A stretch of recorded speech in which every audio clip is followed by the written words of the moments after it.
Fototerapia je typ liečby, pri ktorom sa prirodzene aktivuje samoliečebný potenciál organizmu.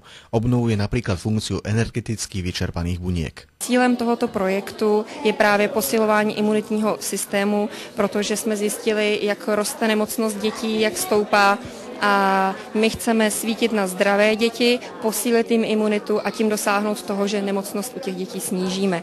Materská škola Kríkova v bratislavskej Vrakuni dostala 8 moderných biolámp, ktoré pri liečbe využívajú metódu Fotonix. Deti v zdravej škôlke každý deň absolvujú preventívnu liečbu svetlom pod dohľadom vyškolených učiteľiek priamo v triedach. Sú to vlastne prístroje, ktoré majú takú podobu myšičky, ktorá prichádza medzi deti počas hier, počas rôznych iných činností, ktoré my prevádzame v materskej škole a jednoducho tieto myšičky prichádzajú medzi tie deti aj so svojím zdravým svetielkom.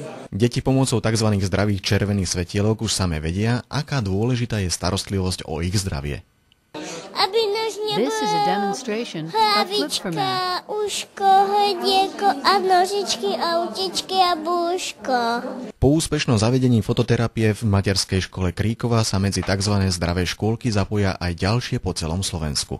Uvidíme, ako detičky tu budú reagovať a na jar, v lete určite sa sem znova vrátime, zhodnotíme tento projekt a podľa toho vlastne budeme postupovať ďalej. Výsledky pôsobenia pilotného projektu fototerapie u detí so súhlasom rodičov priebežne monitoruje a vyhodnocuje tím odborných lekárov.